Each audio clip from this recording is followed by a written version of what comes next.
यह है एक गरीब बाप की बाइज़्ज़त बेटी जो मेट्रो बस सर्विस में जॉब करती है और उसको पूरे मुआशरे के बदबख्तों ने इस कदर ज़लील किया कि वो अपनी ज़िंदगी ख़त्म करने जा रही थी। क्या मामला है, क्या कहानी है, इसी से जानते हैं। नाज़रीन, आपका मेज़बान नौर रहमान आपकी खिदमत में हाज़िर है और आप देख रहे हैं एहसास इंसानियत। इस वक्त मेरे साथ एक बच्ची मौजूद है जो मेट्रो बस सर्विस में जॉब करती है। ये पाकिस्तानी हुकूमतों ने जो सरकारी इदारों को जनाब प्राइवेट किया और उन बेगैरत लोगों को ठेकों पे दे दिया जिन लोगों ने आज लोगों की माओ बहनों और बेटियों को मिस यूज़ करना शुरू कर दिया। आज मेरे साथ एक ऐसी बेटी मौजूद है कि ये प्राइवेट ठेकेदार जब सैलरी देने पे बात आती है तो ये कहते हैं कि अगर अपने कपड़े नहीं उतारोगी, हमारे सामने नंगी नहीं होगी, हमारे साथ बंद कमरों में जाके हमारी अय्याशी का सामान नहीं बनोगी, तब तक तुम्हें तुम्हारी सैलरी नहीं मिलेगी। इसी तरह ये बच्ची खुदकुशी करने जा रही थी और इसको किसी ने रोका कि नहीं, यही आखिरी हल नहीं होता। आज ये सोशल मीडिया पे आई हैं, क्या मामला है, किसने इनको इतना परेशान किया, सब कुछ इन्हीं से जानते हैं। अस्सलाम वालेकुम। वालेकुम अस्सलाम। जी, कैसी हैं? मैं ठीक हूँ। मुझे ये बताएं कि आपका नाम क्या है और क्या मामला हुआ आपके साथ, क्यों खुदकुशी करने जा रही थी? सर मेरा नाम सबा है। मैं सुपरवाइज़र की ज़लालतों से बहुत तंग आ चुकी थी। सुपरवाइज़र माँओं बहनों की गालियाँ देते थे, वो हमसे नहीं सुनी जा सकती क्योंकि मेरी माँ, मेरी बहनें जो हम इज़्ज़तदार हैं, क्यों सुने किसी की गाली। हम नौकरी करने आते हैं, मेहनत करने आते हैं, अपनी मेहनत से ही लेके जाते हैं। क्यों गालियाँ देते हैं वो? जी, सैलरी से हम उनको महाना नहीं देते, जगह टैक्स नहीं दे रहे, इसलिए। क्यों उनके ऊपर कोई पूछने वाला बंदा नहीं है कि आप जनाब कौन है, वो जगह टैक्स कैसे ले सकते हैं? सरकारी इदारों में बैठे हुए हैं वो। नहीं सर, कोई नहीं। जो सीईओ है वो खुद काटता है, जेडओ है वो भी काटता है, और प्लंटियाँ जो पड़ती हैं वो हमारी वजह से हमें किस पड़ती चीज़ की प्लंटियाँ लगाते हैं जी, ये लोग? कोई रैपर गिर गया ना, अगर आवाम अब कई ऊपर वाली जगह जंगले होते हैं, आप अगर स्टेशन पे जाके देखें जंगले होते हैं, वहाँ पे थूक फेंक जाते हैं। जो हम काम कर रहे होते हैं हमें नहीं कुछ नज़र आते। अगर हमें नज़र नहीं आते तो चलो डस्टबिनें रखें, डस्टबिनों में शॉपिंग लगाएं, वो इन्होंने नहीं रखी हुई। वो आवाम इधर उधर फेंकने की बजाय डस्टबिनों में फेंके।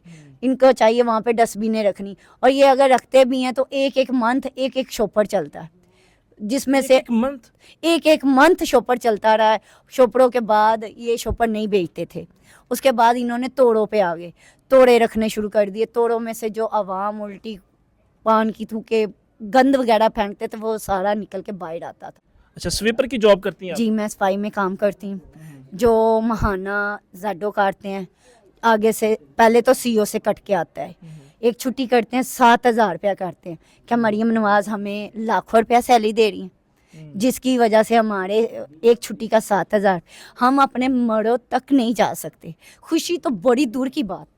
मैंने अपने कज़न की शादी छोड़ी, ये डरते मारे कि मेरी सैलरी ना काट ली जाए, मैं कैसे अपना महीना निकालूंगी।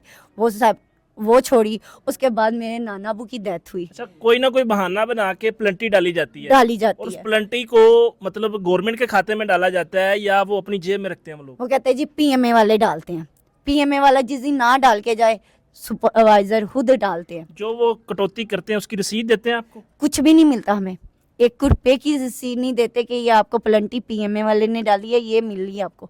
सैलियाँ बाय हैंड देते रहे, पहले छतों पे धूप में 60 के हमें देते रहे, बाद में यहाँ से फिर स्टेशन पे आके देते रहे। जितनी दे दी पकड़ा दी, पिन खोली, जितने अपना दिल किया निकाल ली, जेडो ने निकाली। उसके बाद जो 16, 15, 22 हज़ार रुपये आती है आगे से, सुपरवाइजर को भी महाना 2,000 रुपया देना पड़ता है। किस चीज़ का? जी, यही समझ ले सदका देना। क्या सदके लिए हमारे घर में मेरी खुद की खाला की बेटी है, बेवा है आंटी मेरी, मैं उनको नहीं दे सकती। मियाँ साहब कहते हैं जी मैंने मेट्रो बनाई, मैंने ऑरेंज लाइन बनाई और फिर उसको बना के प्राइवेट ठेकों पे दे दिया और ऐसे बदबख्तों को वहाँ पे भर्ती किया जो वहाँ पे बैठ के मस्कीनों के बच्चे भर्ती किए हैं आपने, कुछ यतीम भर्ती किए हैं जनाब, वो सदके खराते इकट्ठे कर रहे हैं। और ये कोई जनाब शाही ख़ानदान की बच्चियाँ जो हैं जाके वहाँ पे जॉब करती हैं जो आपको 2-2 हज़ार 3-3 हज़ार, और ये हर किसी से काटते हैं। सारे वर्कर देते हैं, जो नहीं देते मेरे तरह आज नौकरियों से बाहर। कोई कंप्लेन नहीं करता? कोई कंप्लेन नहीं। अगर कंप्लेन मैंने की है तो आगे से ये कहा गया कि मेंटली तौर पे ज़हनी तवाज़ुन मेरा ख़राब है, ये कह के मुझे नौकरी से निकाल दिया। फिर मैं कहाँ जाऊँ, कहाँ जाके नौकरी मांगूँ, कहाँ जाके इंसाफ मांगूँ? फिर मुझे अपने आप को मार देना चाहिए। क्यों जॉब कर रही हैं ये आप? मैं अपनी सहूलत के लिए, अपने अखराजात के लिए। क्या मैं एक लड़की हूँ, क्या मेरे अखराजात नहीं है, क्या मेरे घर वाले नहीं घर है? आपकी वजह से चलता है? सर मेरे साथ चलता है, मैं अपने वालिदैन के सहारा बनी हुई। अगर वो चला रहे हैं तो मुझे भी उनके साथ सहारा बनना पड़ता है। शुगर के मरीज़ हैं वो, मेरी मामा दिल की मरीज़ हैं। उनकी जब शुगर हाई हो जाती है वो घर पे आ जाते हैं, चिप्स का काम करते हैं, थोड़ा बहुत जो लाते हैं वो अपने। कितनी सैलरी है टोटल आपकी? 32,000 कहने को सिर्फ 32,000 मिलती नहीं मिलती है। कितनी है? 22, 23, एक छुट्टी का 7,000 रुपया काटा। मेरी 2 छुट्टियां थी, मेरे अब्बू की डेथ हो गई, नाना अब्बू की।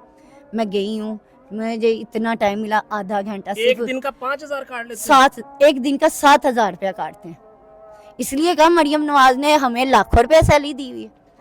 आगे अगर आप देखें कि ये लोग सैलरी जो ले रहे हैं उसकी अगर आप डिवाइड करें मंथली तो 1,000 रुपये डेली का बनता है, और एक छुट्टी अगर गलती से कर लें या किसी मजबूरी की वजह से कर लें तो वो कह रही 5,000 प्लेंटी लग जाती। 7,000? 7,000 7,000 प्लेंटी लग जाती है एक छुट्टी करने पे। एक छुट्टी का 7,000, दूसरी छुट्टी करेंगे उसमें से 3,000, जब तीसरी छुट्टी करेंगे नौकरी से फारिग। ये कैसी जाहिलियत और कैसे इदारे हैं कि कोई भी मतलब मजबूर शख्स अगर कोई जॉब कर रहा है, अपने घर को चला रहा है, अपनी माँ बहन बेटी की जो है ना कफालत कर रहा है, तो ये उसको इस कदर मजबूर कर दिया जाता है कि जनाब वो पैसे सारे उसको कटवा के घर पर कैसे चलता है आपका? फिर क्या करे सर, मजबूरी है। मेरे पास शूज़ टूट गए, मेरे अंदर से, ऊपर से बिल्कुल ठीक थे, अंदर से टूट गए। मैं फिर भी उन टूटे शूज़ों से, शदड़े से लेके, न्याजी से लेके अपने घर तक पैदल जाती रही। मेरे पास पैसे नहीं रहे, सुपरवाइज़र ने मुझे प्लेंटी डलवा दी, जी ये शूज़ नहीं पहन के आने, आप न्यू लेके आओ। मैंने फिर किसी से धाड़े लेके अगले दिन अपने शूज़ लेके आई, मुझे वो भी प्लेंटी। कोई सामान नहीं अगर ये देते, आज भी आप जाके देख लेंगे स्टेशनों पे सामान पानी डाल के रखा जा रहा है, हैंड वॉश।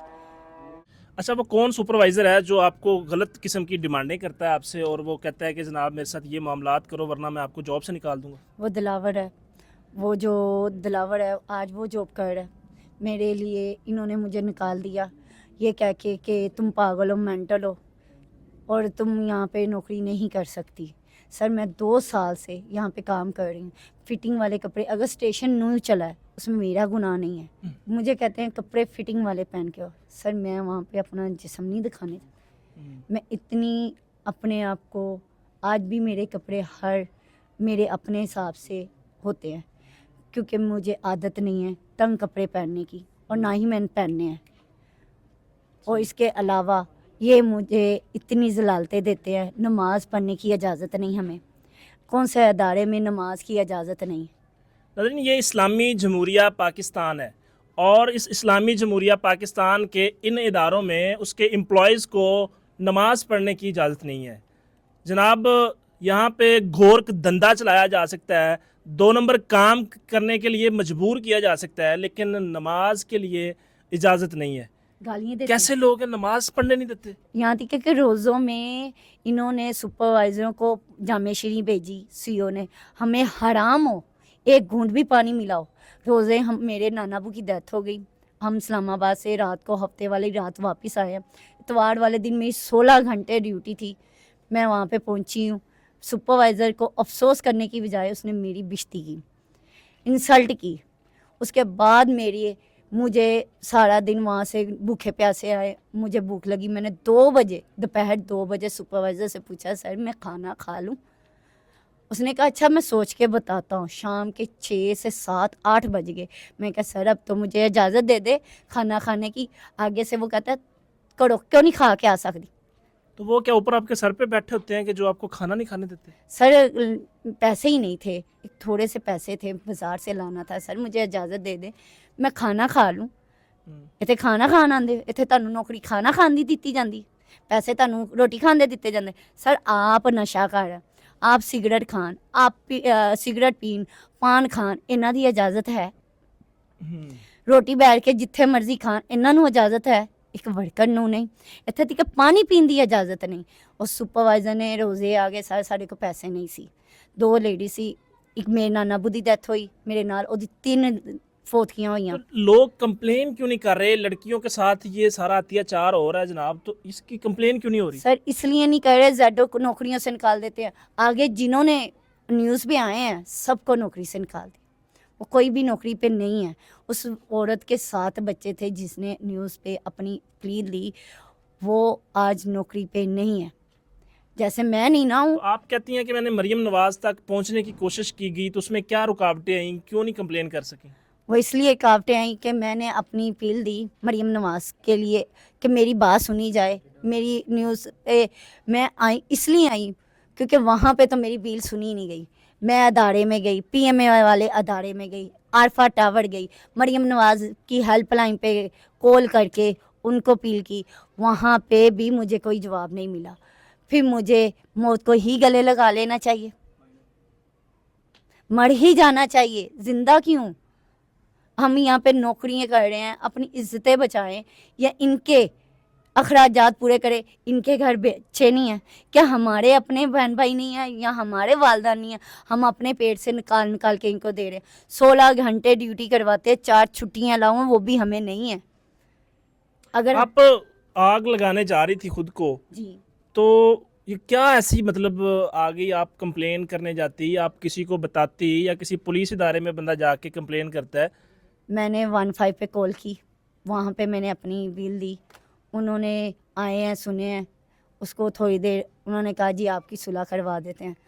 जब सुलह की बात आई उन्होंने कहा जी आप हमें ये लिख के दो कि आप मेंटली तौर पे ज़हनी तवाज़ुन आपका ख़राब है, आपने 15 पे झूठी कॉल की, अपनी मर्ज़ी से तुम खुद को आग लगा रही थी। उसमें सुपरवाइज़र कोई पेल नहीं है, उसके आगे सुपरवाइज़र कोई नहीं है, जेडो कोई नहीं है, जेडो को बुलाया गया। अच्छा, तो जेडो वो ने कहते हैं कि आप अपनी मर्जी से आग लगा रही थी खुद को। हाँ अपनी मर्ज़ी से आग लगा रही थी, आप ज़हनी तौर पे बीमार हो। ये है जी, ये एक बेटी की कहानी नहीं है, कितनी ही ऐसी बेटियां होंगी जो अपने घरों से किसी मजबूरी की वजह से निकलती होंगी और उनको कुछ तो ब्लैकमेल हो जाती हैं, अपने घर को चलाने के लिए समझौता कंप्रोमाइज़ कर लेती हैं। लेकिन अगर इस तरह की कोई बेटी आगे से डिनाई कर दे किसी भी ऐसे काम से, तो उसको फिर पागल, बेवकूफ़, जाहिल कुछ भी जो है ना वो डिक्लेयर करवा के उसको नौकरी से निकलवा दिया जाता है। क्या मेरे मुल्क के अंदर यही होना चाहिए? अब आप किसी का रिज़्क किसी ऐसे बदबख्त के हाथ में दे देंगे कि जो उसके ऊपर उसको पैसे देने की बजाय, उसे उसका हक देने की बजाय उससे बाकायदा डिमांड करे कि आपका हक भी आपको तब मिलेगा जब आप मेरे साथ ये गलत काम करेंगी। तो ये जो फ़ैसले हैं मेरा ख्याल ये इंतहाई गलत हैं। सरकारी इदारों में चाहे वो प्राइवेट एम्प्लॉयज़ क्यों ना हो, उनकी तनख्वाह उनके अकाउंट्स के अंदर जानी चाहिए, इस तरह के बदबख्तों के हाथ में नहीं जानी चाहिए। जिस तरह ये कटौतियाँ हो रही हैं और इस तरह की बहनें जो ब्लैकमेल हो रही हैं वो आइंदा ब्लैकमेल ना हो। अपनी राय का इजहार कमेंट बॉक्स में जरूर कीजिएगा और इस वीडियो को ज़्यादा से ज़्यादा शेयर करें ताकि ये बदबख्त जो इस तरह की हरकतें कर रहे हैं इनको पाया अंजाम तक पहुँचाया जा सके। मिलेंगे इंशाल्लाह नई वीडियो के साथ, तब तक के लिए अपना ख्याल रखिए। अल्लाह निगहबान।